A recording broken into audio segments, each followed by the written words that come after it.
I watched my sister slip a thick yellow envelope into our family lawyer's coat right beside our mother's grave. In that moment, I knew something was terribly wrong, but why would she risk everything at a funeral? My name is Heidi. I'm 32 years old, and for the past 5 years, I've worked as a freelance illustrator, mostly from home because I chose to stay close to my mother when her health began to decline. What I'm about to tell you isn't just a story about inheritance or betrayal. It's about the moment I realized that the people you trust the most can become strangers overnight. It was a cold October afternoon in Charleston, South Carolina. The kind of cold that seeps into your bones, even when you're wrapped in layers of black fabric meant to signal grief. Rain poured steadily over the old cemetery, soaking the earth, turning the narrow stone paths slick and treacherous. The towering oak trees loomed above us, their twisted branches swaying gently as if whispering secrets to the dead below. I stood there among the mourners, but I might as well have been invisible. Black umbrellas formed a sea around me, obscuring faces, muting voices, turning everything into a distant blur. The priest's words drifted in and out of my ears, but I couldn't focus on any of it. All I could think about was the hollow silence my mother had left behind. Just a week ago, I had been sitting by her bedside, holding her frail hand as she drifted in and out of sleep. And now, she was gone. Completely gone. A tear slid down my cheek, mixing with the cold rain. I didn't bother wiping it away. People came up to offer condolences, soft voices, rehearsed sympathy, gentle pats on the shoulder, but none of it felt real. None of it reached me, because the only person whose voice I wanted to hear was the one being lowered into the ground. And then there was Regina. My older sister stood at the front, perfectly composed. Not a single tear had smudged her carefully applied makeup. Her posture was straight, her expression controlled, almost too controlled. To anyone else, she probably looked strong, dignified, the kind of daughter who handled loss with grace. But I knew her better than that. Regina had always been distant. Even before she moved to New York, chasing a life filled with luxury and status, she had kept herself separate from the rest of us. Phone calls became rare, visits even rarer, and when Mom's condition worsened, when things became truly serious, Regina always had an excuse. A business trip, an important meeting, something more urgent than family. So seeing her here now, standing so still, so composed, it didn't feel like grief. It felt like performance. I shifted slightly, stepping back toward the edge of the crowd, seeking the comfort of distance. That's when I found myself near one of the large oak trees, its rough bark pressing against my back. From there, partially hidden by shadows and umbrellas, I could observe without being noticed. And that's when everything changed. Regina stepped away from the group. At first, I thought she needed a moment alone, but instead of walking toward the quiet paths or the rows of graves, she moved quickly, purposefully toward a man standing just beyond the cluster of mourners. Mr. Sterling, our family's lawyer for as long as I could remember. He had handled everything, contracts, properties, legal matters that I never paid much attention to. He was always polite, always professional, the kind of man you were supposed to trust. But something about the way Regina approached him felt wrong, too urgent, too secretive. I held my breath without realizing it. They stood close together, their black coats nearly touching. The rain drummed steadily against the umbrellas around us, creating a soft, constant noise that should have drowned out any conversation. But it didn't, because Regina leaned in and whispered, "I need you to swap the envelope, right now. Heidi can't find out, or she'll ruin everything." The words cut through the rain like a blade. For a second, I couldn't move. I couldn't even breathe. A cold, sharp sensation spread through my chest, like ice water flooding my veins.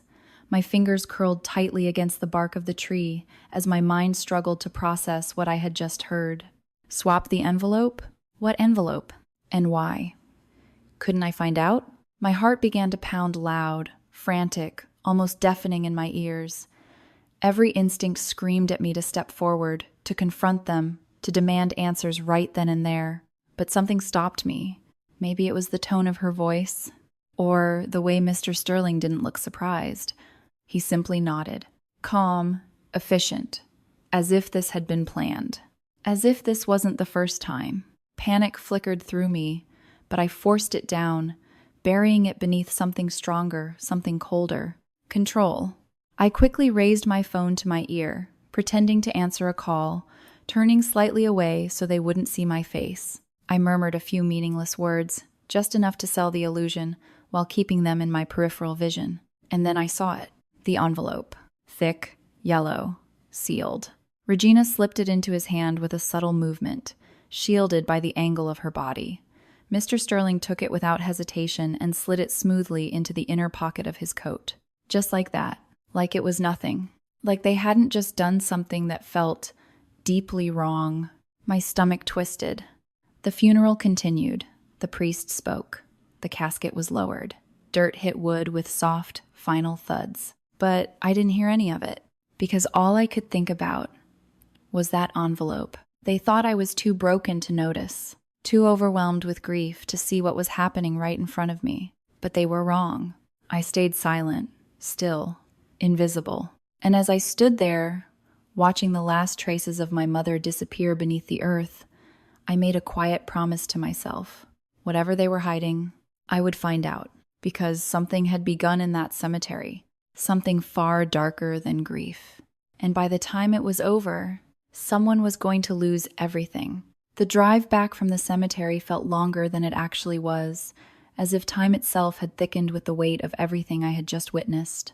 Rain streaked across the car window in uneven lines, blurring the familiar streets of Charleston into something distant and unreal. I rested my forehead lightly against the cool glass, watching the oak trees pass by in silence, their branches swaying like silent witnesses to a truth I wasn't ready to face. No one spoke in the car. Not Regina. Not me. Not even the driver. But the silence between us wasn't peaceful, it was suffocating. It pressed against my chest, tightening with every passing second, as the image of that yellow envelope replayed in my mind over and over again. Swap the envelope. The words wouldn't leave me alone. What envelope? And more importantly, what was she trying so desperately to hide from me? When the iron gates of our family estate came into view, a strange heaviness settled in my stomach. This house had always been my sanctuary. It was where I grew up, where my parents built a life together, where every corner held a memory warm, comforting, alive. But as the car rolled slowly up the long gravel driveway, lined with towering oak trees, something felt different, colder, like the house itself was holding its breath. The moment we stepped inside, that feeling only deepened. The familiar scent of lavender and old wood my mother's scent was gone, replaced by something faintly sterile, almost unfamiliar. The air felt still, hollow, like the soul of the house had been quietly stripped away. And then Regina spoke. "All right, we don't have time to drag this out," she said sharply, her voice echoing across the high ceilings of the main hall. I turned toward her instinctively.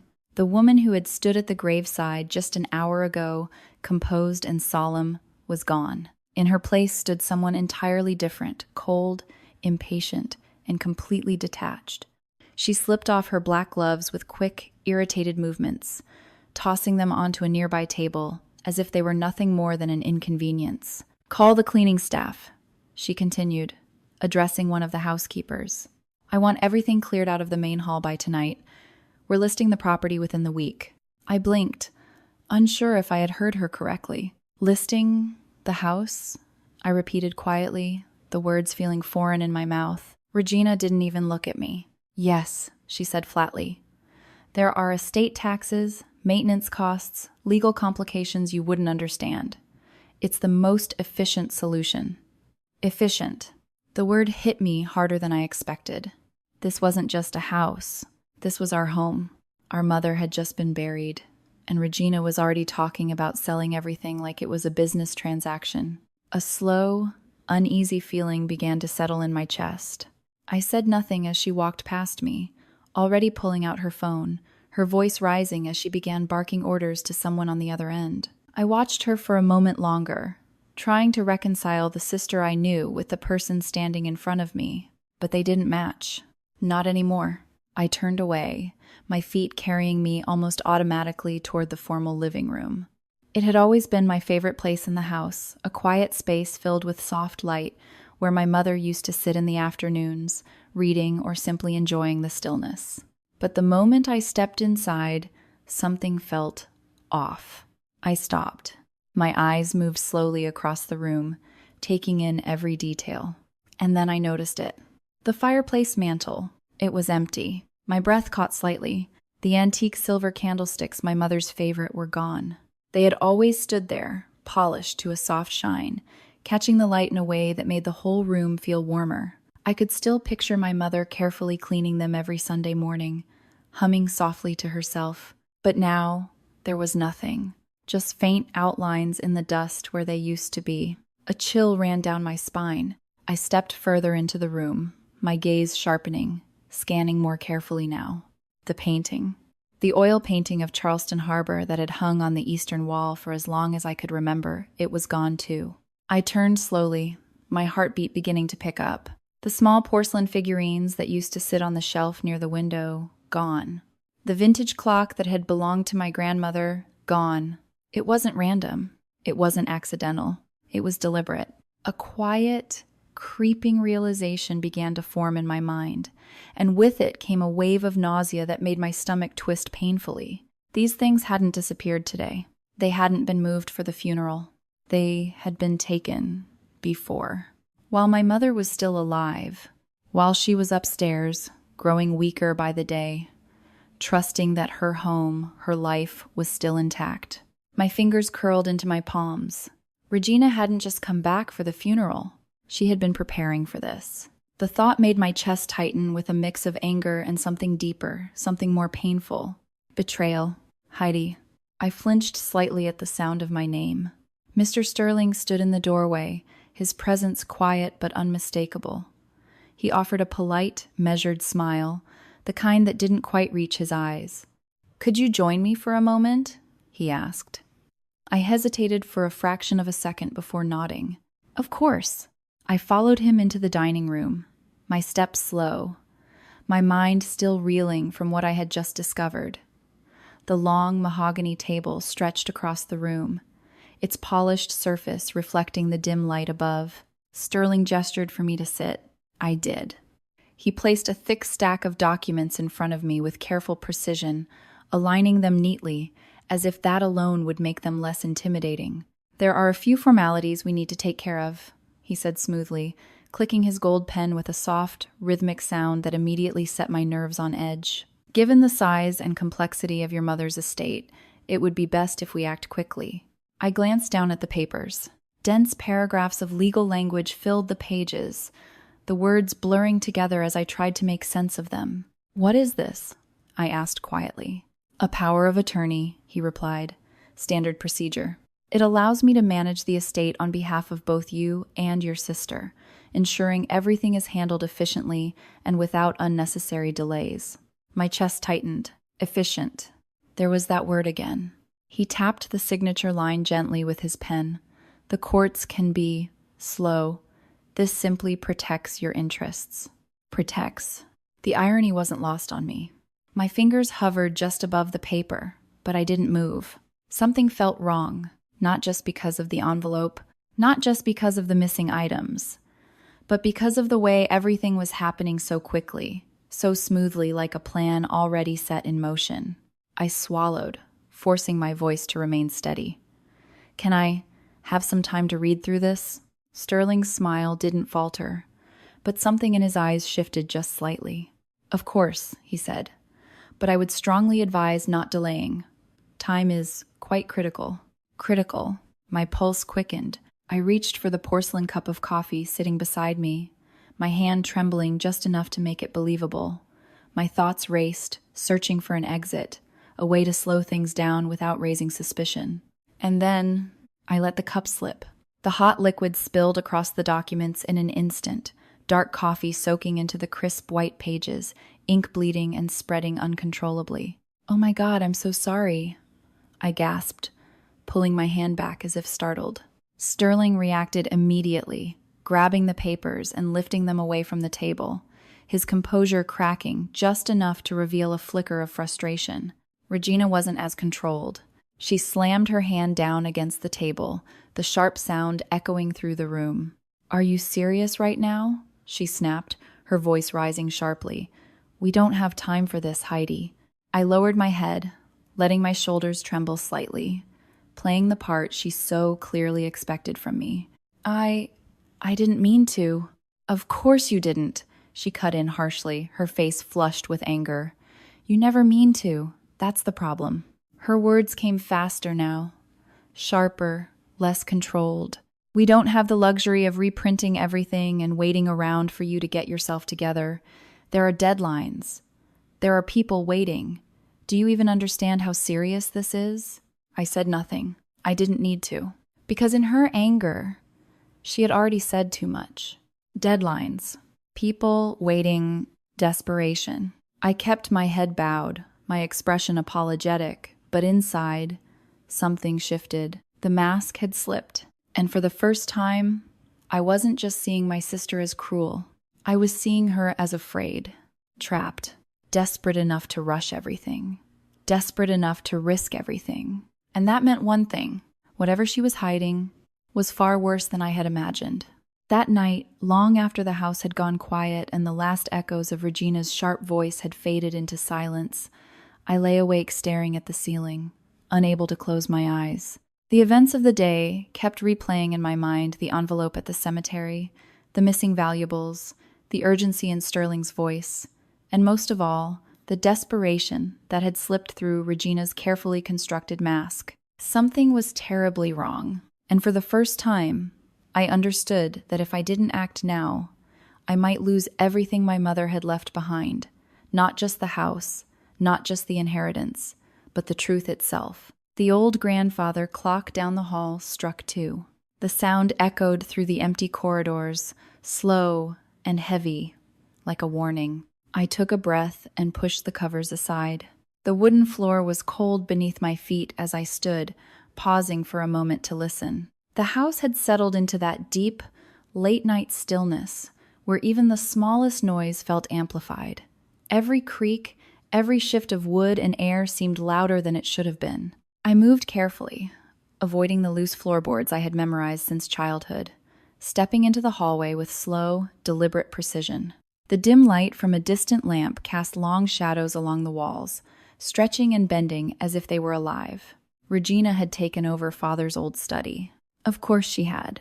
It was the most private room in the house, heavy oak door, thick curtains, a place where conversations could be kept hidden. I had noticed earlier how quickly she claimed it as her own, as if she had been waiting for that moment. But I also remembered something else. Her habits.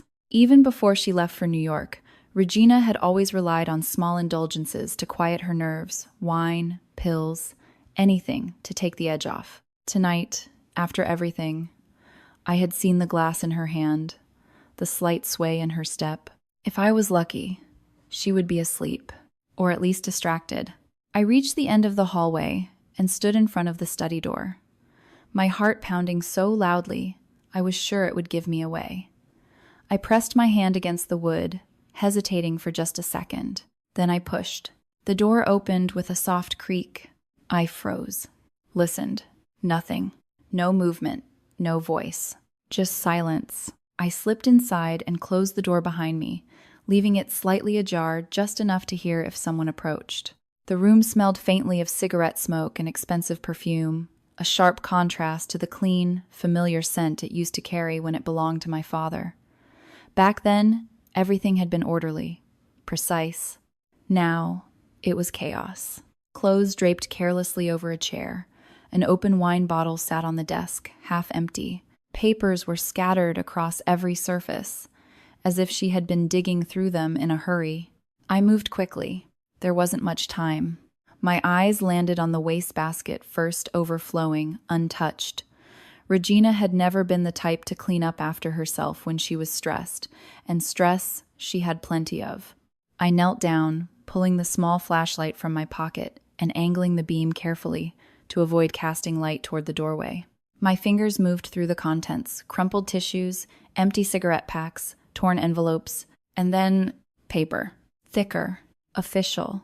I unfolded it slowly, smoothing out the creases with trembling hands. My breath caught. A foreclosure notice. From a major bank in New York, the bold red lettering stood out against the page, impossible to ignore. It detailed months of missed payments, final warnings, legal action already in motion. Her penthouse, the one she used to brag about, the one that symbolized everything she had built for herself, it was being taken away.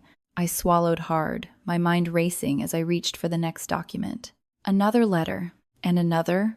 My hands moved faster now, pulling them out one after another, stacking them beside me as the reality began to take shape.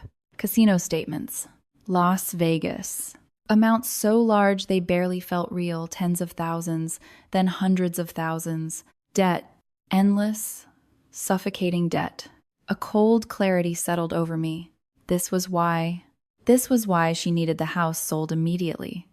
Why she was rushing everything. Why she couldn't afford delays. She wasn't trying to manage the estate. She was trying to save herself. At any cost. I sat back slightly. The papers spread out around me, my chest rising and falling unevenly. For a moment, I just stared at them, letting the weight of it all sink in. My sister wasn't just desperate. She was drowning, and she was willing to drag everyone down with her. I forced myself to keep going. There had to be more. There was always more. I gathered the documents quickly, pulling out my phone and snapping photos of each page, making sure the flash was off. The soft click of the camera felt unnaturally loud in the silence, but I didn't stop until every piece of evidence was captured. Only then did I stand, my legs slightly unsteady. That's when I remembered. The rug. In the far corner of the room, partially hidden beneath the desk, lay a large Persian rug. It had been there for years, long before Regina ever set foot back in this house. And beneath it, my mother's secret. When I was younger, she had once shown me just once lifting the corner to reveal a small hidden space in the floorboards, a place she used for things she didn't want anyone else to find. I moved toward it slowly, my heart pounding again, but for a different reason this time. Hope. I knelt down and lifted the edge of the rug, and there it was, exactly where I remembered. A worn, leather-bound book. My mother's diary. My fingers trembled as I picked it up, the familiar texture grounding me for a moment. I opened it carefully, flipping through the pages until I reached the ribbon, marking the last entry. The handwriting was shakier than I remembered. Uneven, fragile. I swallowed hard and began to read. Each word felt heavier than the last. She wrote about Regina, about the calls, the demands, the threats, about how Regina had pressured her for money again and again, growing more aggressive each time. And then, the line that made my vision blur, she said, if I don't help her, she will make sure I never see my grandchildren again. My grip tightened on the page. I could almost hear my mother's voice in those words, fearful, heartbroken, still trying to protect both of her daughters even as one of them tore her apart. Tears burned in my eyes, but I blinked them back. I didn't have time to fall apart. Not now. I quickly took photos of the pages, my movements urgent, controlled, and then footsteps. My body went rigid. The sound came from the hallway, slow, uneven, getting closer.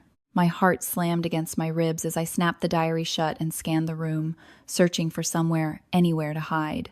The curtains. I moved without thinking, slipping behind the heavy velvet drapes just as the doorknob turned. The door opened. Light spilled into the room. I pressed myself against the wall, barely breathing. Regina's voice cut through the silence, low and sharp. "Just shut up, Mark." I said, "I'll handle it."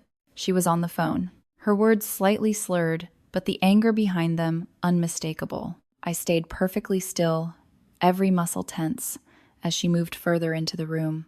"You think I don't know what I'm doing?" she snapped. "That idiot Heidi won't get a single penny if I do this right."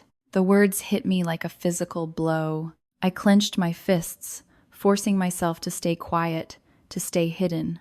On the other end of the call, I could hear a faint voice her husband, Mark, raised, frustrated, but I couldn't make out the exact words. Regina laughed, cold, sharp.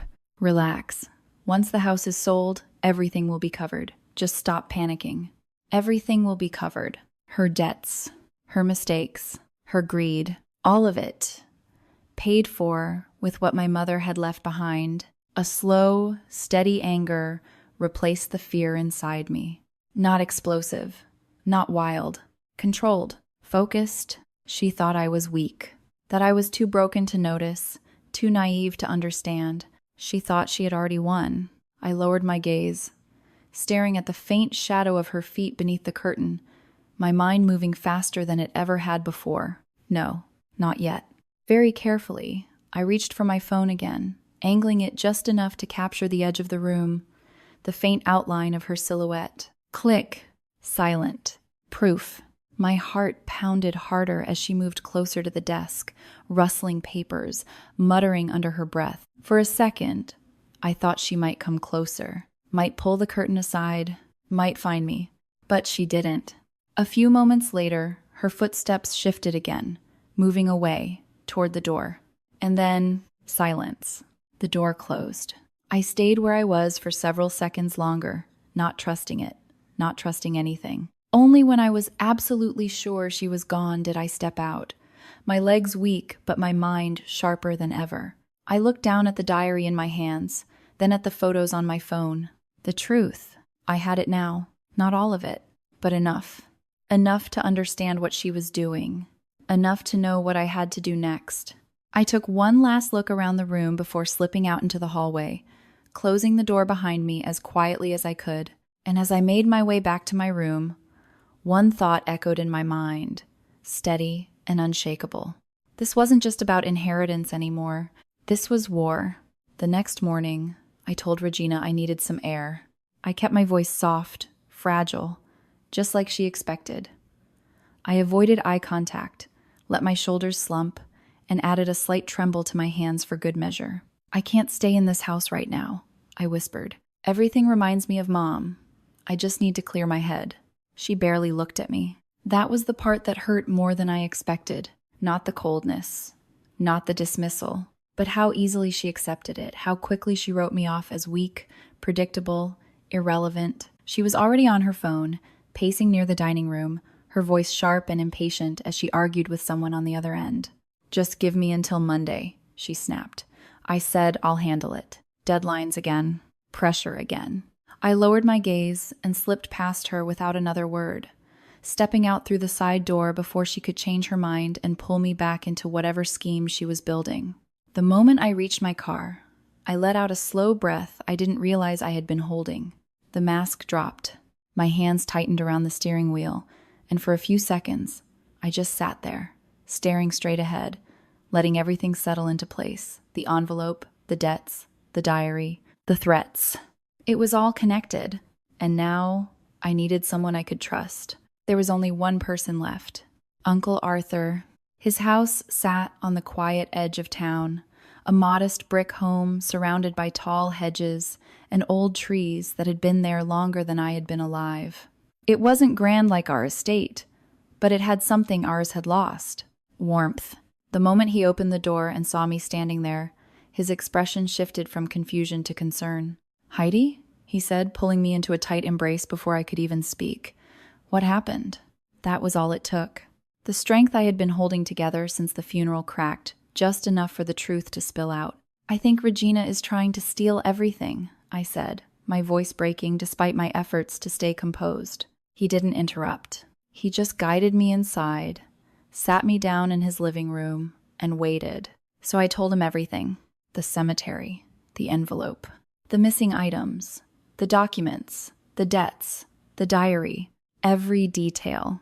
By the time I finished, the room had fallen into a heavy silence. Arthur leaned back in his chair, his jaw tight, his eyes dark with something I hadn't seen in a long time. Anger. She signed it, he said finally, his voice low but firm. Your mother signed her real will 6 months ago. I was there. My heart skipped. What did it say? He met my eyes, and for a moment, I saw something almost apologetic in his expression. She left 80% of everything to you, he said. The rest was meant for a local charity.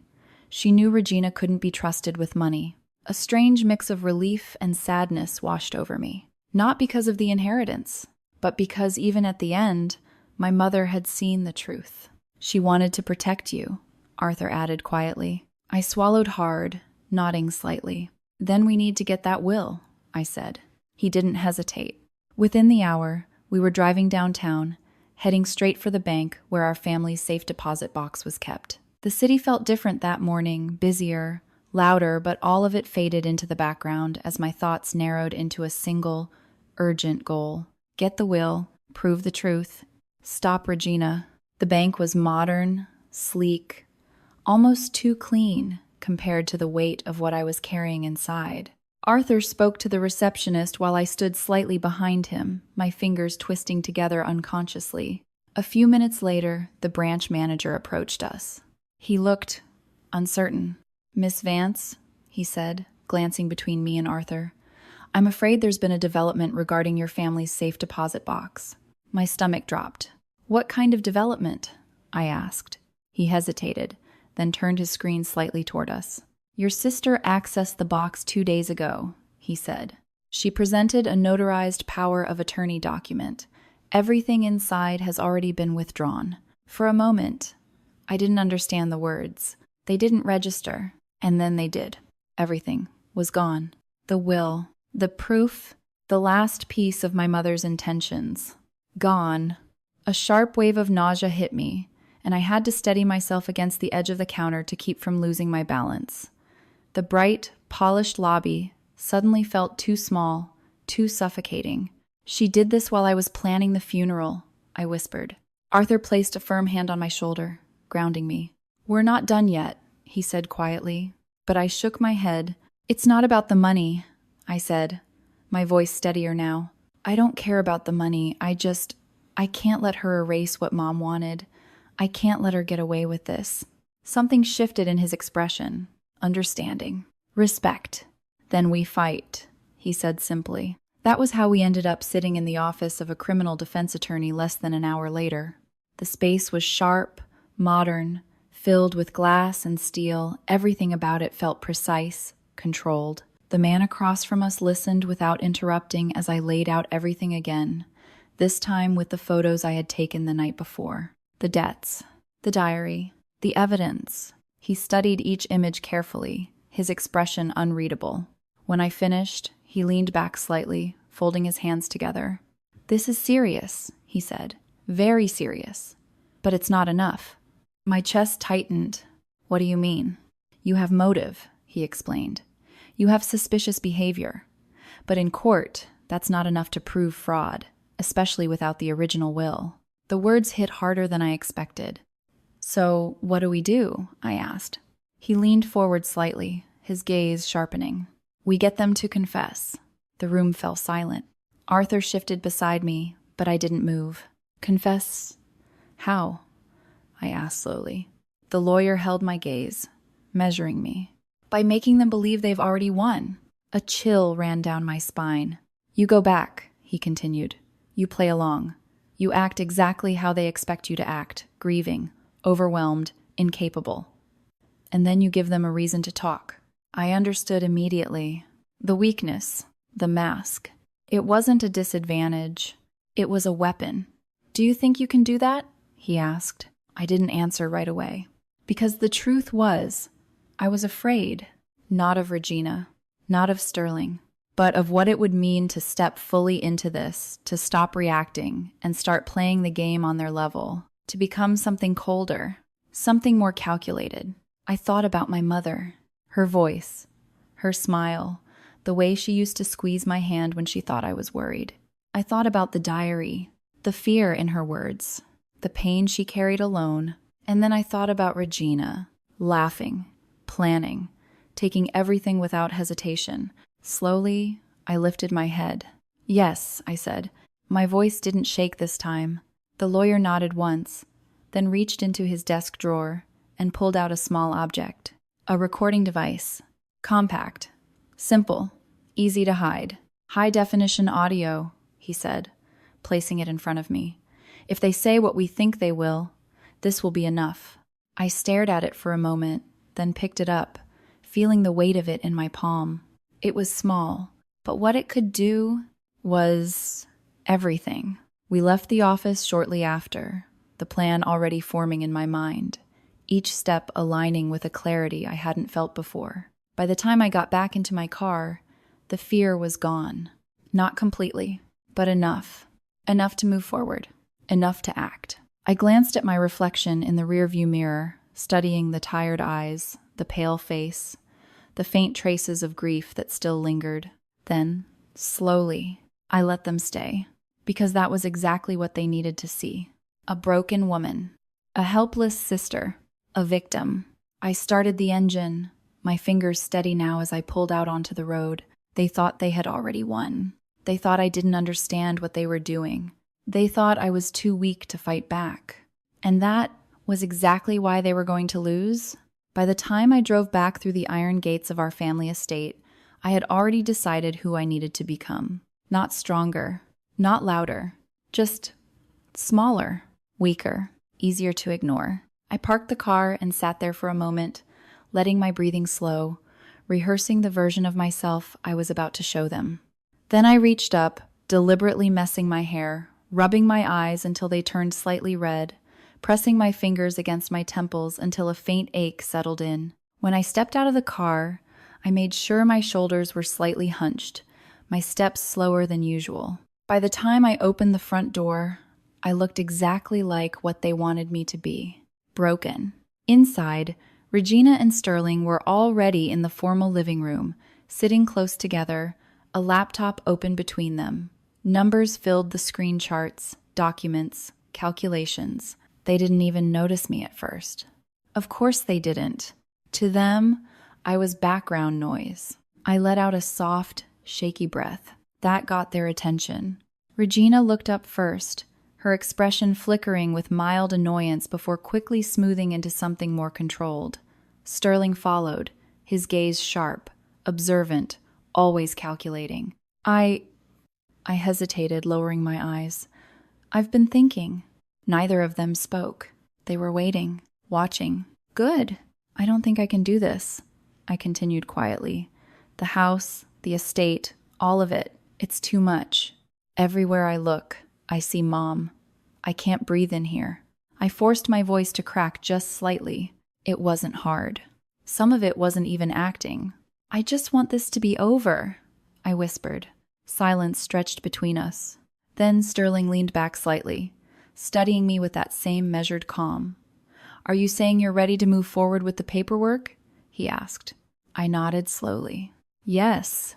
Regina's reaction was immediate. Relief, then satisfaction, then something darker. Triumph.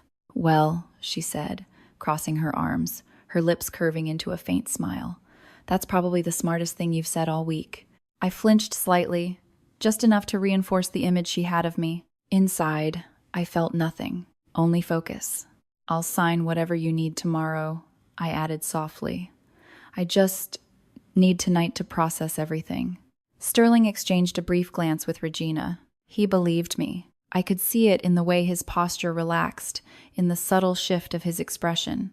To him, this was the natural conclusion pressure applied, resistance broken, exactly as planned.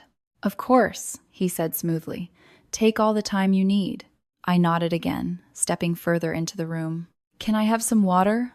I asked. Regina gestured vaguely toward the kitchen without even looking at me. Help yourself.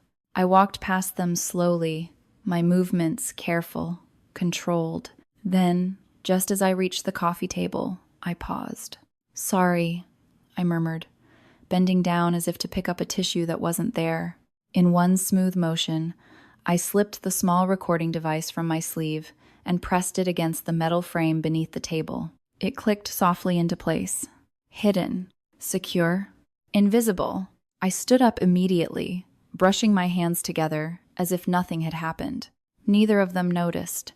They were too busy watching me fall apart. Perfect. I'm going to lie down, I said quietly. I'm exhausted. Regina didn't even respond this time. Sterling gave a small nod. Dismissed. I turned and walked out of the room, my pace slow until I reached the stairs. Then I climbed. Once I was inside my bedroom, I closed the door carefully and locked it. But I didn't get into bed. Instead, I lay down on the floor, pressing my ear against the old brass ventilation grate that connected directly to the living room below. And I waited. At first, there was only silence. Then, a soft pop, the unmistakable sound of a wine bottle being opened, glasses clinking, a quiet laugh. I closed my eyes, focusing on every sound, every word. See? Regina's voice drifted up, clearer now, lighter, almost amused. I told you she'd break. Sterling chuckled. Grief makes people predictable. My fingers curled against the floor. I didn't move. She was never a problem, Regina continued. Too soft, too emotional. Honestly, it's almost embarrassing how easy this was. Each word settled into me like ice, but I stayed still, because this was what I needed. And the envelope? Sterling asked. There was a brief pause. Then Regina laughed. Oh, please. That fake envelope was your best work. If she had seen the real will, everything would have fallen apart. My heart pounded harder. There it was, clear, undeniable. But she didn't, Regina went on. And now she won't. By tomorrow, everything will be in my name. Sterling's tone shifted slightly, more serious now. And my share? You'll get it, she replied quickly. 20%, just like we agreed. As soon as the house sells, 20%. So that was his price. Selling out an entire family for a percentage. I felt something twist in my chest, but it wasn't pain anymore. It was clarity. And your husband? Sterling asked, a sharp scoff. He's useless, Regina snapped. He'll get what I decide to give him. Right now, he should be more worried about keeping his mouth shut. Silence followed for a moment. Then, besides, she added, her voice dropping slightly, colder now. My mother was senile to think Heidi deserved anything. She always favored her. The words hit harder than everything else, not because they were new, but because they confirmed what I had always felt. The resentment, the jealousy, the quiet hatred that had been growing for years. I pressed my face into my arm, muffling the sound of my breathing, forcing myself to stay focused. Don't react. Not yet. Downstairs, their conversation continued, drifting between laughter and casual discussion, as if they hadn't just destroyed everything my mother had built, as if it meant nothing. Eventually, the voices softened. The movements slowed. Doors opened, closed, footsteps faded. Only then did I allow myself to move. I pushed myself up from the floor, my body stiff, my mind racing. It worked. The recording, the confession. Everything I needed was now in my hands. But I wasn't done. Not yet. Because winning wasn't just about proving the truth. It was about breaking the illusion they were hiding behind. The next part had to be careful. Precise. I couldn't let them suspect anything. The following day, I became even quieter, even smaller. I stayed out of their way, barely speaking, letting Regina's confidence grow with every passing hour. She moved through the house like she already owned it, giving orders, making calls, planning everything down to the smallest detail. Sterling came and went, always composed, always efficient. They were rushing now. That was good. Pressure made people careless. That evening, I left the house without saying much, driving farther than necessary 3 towns over to a small convenience store near the highway. I paid in cash, bought a cheap burner phone, and activated a prepaid SIM card. Untraceable, disposable, exactly what I needed. I sat in my car afterward, the dim light of the dashboard illuminating my hands as I transferred the photos from my main phone, the foreclosure notices, the casino debts, proof of everything Regina was trying to hide. I opened a new message thread, typed her number, attached the images, then paused. For a moment, I just stared at the screen, my thumb hovering above the send button. This was the line. The moment everything shifted, then I typed a single sentence. How do you plan to pay this off without stealing? I hit send and waited. When I got back to the house, it didn't take long. Regina was in the kitchen, a glass of wine in her hand, her posture relaxed, until her phone buzzed. I watched from the doorway as she picked it up, as she read, and then everything changed. The color drained from her face so quickly it was almost unreal. Her fingers tightened around the phone, her hand beginning to shake. The glass slipped slightly, wine spilling over the edge onto the counter. Her eyes darted around the room, sharp, frantic, searching. For a moment, they landed on me. I made sure my expression was blank, distant, unaware, just like always. She looked away. Good. Because the next place her suspicion went was exactly where I wanted it. The living room, where Mark sat. And within minutes, the house erupted, shouting, accusations, denial, cracks forming, trust breaking. I stood quietly at the edge of it all, watching, listening, as everything around Regina began to collapse, not because I attacked her directly, but because I let her fear do it for me. By the time the night fell into silence again, one thing was clear. She was no longer in control, and soon, she wouldn't have anything left to hold on to. The morning of the will reading arrived with a kind of stillness that felt almost unnatural, as if the world itself was holding its breath in anticipation of what was about to unfold. The sky outside was pale and quiet, the rain from the previous days finally gone, leaving behind a sharp, brittle clarity in the air. I sat in the back seat of the car, my hands resting calmly in my lap, my reflection faintly visible in the window beside me. If someone had looked at me then, they would have seen the same fragile woman I had been pretending to be for days, tired eyes, subdued posture, a quiet presence barely worth noticing. But inside, everything had changed. I wasn't afraid anymore. Not of Regina, not of Sterling, not of losing anything, because I already knew the truth. And today, they were going to expose themselves. Sterling's office was exactly what I expected, sleek, polished, filled with dark wood and glass, every detail carefully arranged to project authority and control. It was the kind of place designed to intimidate, to make people feel small before they even sat down. Regina looked perfectly at home there. She stepped out of the car ahead of me, dressed in a sharp black suit that probably cost more than I made in a month.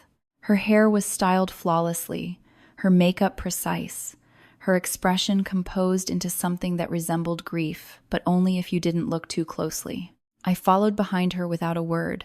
Inside, the receptionist greeted us politely before leading us into a private conference room. The door closed behind us with a soft click, sealing the space in a heavy, expectant silence. Sterling was already there, seated at the head of the long mahogany table, a thick yellow envelope placed neatly in front of him. The same envelope. I recognized it instantly. My pulse quickened, but my face didn't change. "Please," he said smoothly, gesturing for us to sit. "Let's begin." I took my seat across from Regina, folding my hands in my lap, keeping my gaze lowered just enough to maintain the illusion. Sterling adjusted his glasses, then picked up the envelope with deliberate care. The sound of the paper tearing as he broke the seal seemed louder than it should have been, echoing faintly in the quiet room. He glanced briefly at Regina. She gave the slightest nod. Then he began to read. The opening lines were standard formal language about sound mind and body, legal phrasing that blurred together in a monotonous rhythm. I barely listened, because I knew what was coming. "And with regard to the distribution of assets," Sterling continued, his voice steady, controlled, "the entirety of the estate, including all real property, financial holdings, and personal assets, shall be transferred to the eldest daughter, Regina Vance." A pause, deliberate, measured. "And to Heidi Vance shall be granted the collection of books currently held within the residence." Silence followed. Heavy, thick, waiting. I kept my head lowered for a moment longer, letting the weight of those words settle in the room, letting Regina enjoy the illusion of victory she had been building toward. Then I lifted my gaze. Slowly, deliberately, Regina was already watching me, a faint smile playing at the corners of her lips. It was meant to look sympathetic, but there was nothing kind about it. "Oh, Heidi," she said softly, reaching out as if to touch my hand. "Don't worry, I'll make sure you're taken care of. Maybe a small apartment. Something manageable." Her fingers brushed against mine, and I pulled away. That was the moment everything shifted. The weakness, the hesitation, the quiet compliance. Gone. I straightened in my chair, meeting her gaze directly for the first time in days. The smile on her face faltered, just slightly, as something in my expression changed. "Are you finished?" I asked calmly. Sterling blinked. Regina frowned. "I'm sorry," Sterling said. I repeated, my voice steady, clear. "If you're finished." The room felt different now. Sharper, tighter. Sterling adjusted his posture. "Yes," he said slowly. "That concludes the reading." I nodded once. "Good." I reached into my bag, my movements unhurried, controlled, and pulled out a stack of printed photographs. Without a word, I slid them across the table. They spread out in front of Sterling. Foreclosure notices, casino debts, official documents stamped with warnings and final demands. His eyes flicked across them, confusion turning quickly into recognition. Regina leaned forward, her expression shifting from annoyance to alarm. "What is this?" she demanded. "You tell me," I replied quietly. Her face drained of color, but I didn't give her time to recover. I reached into my bag again and pulled out my phone. "Maybe this will help," I said. I pressed play. At first, there was only static. Then, her voice, clear, unmistakable. "I told you she'd break. That fake envelope was your best work." The words filled the room, echoing off the walls, leaving no space for denial. Regina froze. Sterling went completely still. "And don't forget my 20%, his own voice followed, colder now, stripped of its professional mask. I watched as the reality of what was happening settled over them. Regina's mouth opened slightly, but no sound came out. Sterling's hand twitched toward the papers, then stopped, because there was nothing they could do. No explanation, no excuse, just the truth. Laid bare. "This isn't possible," Regina whispered finally, her voice shaking. You were broken?" I finished for her. Naive, too weak to understand. I tilted my head slightly. "That's what you thought." The sound of the door slamming open cut through the room like a gunshot. Everyone turned. Uncle Arthur stepped inside first, his presence solid, unyielding, his eyes locked onto Regina with a quiet fury. Behind him, 2 uniformed officers entered, their expressions professional, their movements precise. Sterling stood up abruptly, his chair scraping loudly against the floor. "What is the meaning of this?" he demanded, but the confidence in his voice was already gone. The lead officer stepped forward, holding up a document. "Mr. Inzer." "Sterling, Regina Vance," he said clearly. "We have a warrant for your arrest on charges of fraud, forgery, and conspiracy." Regina shook her head, backing away slightly. No, this is a mistake," she stammered. "You don't understand." "Oh, I understand perfectly," I said quietly. She looked at me then, really looked at me, as if seeing me for the first time. And in her eyes, I saw it. Fear. Real fear.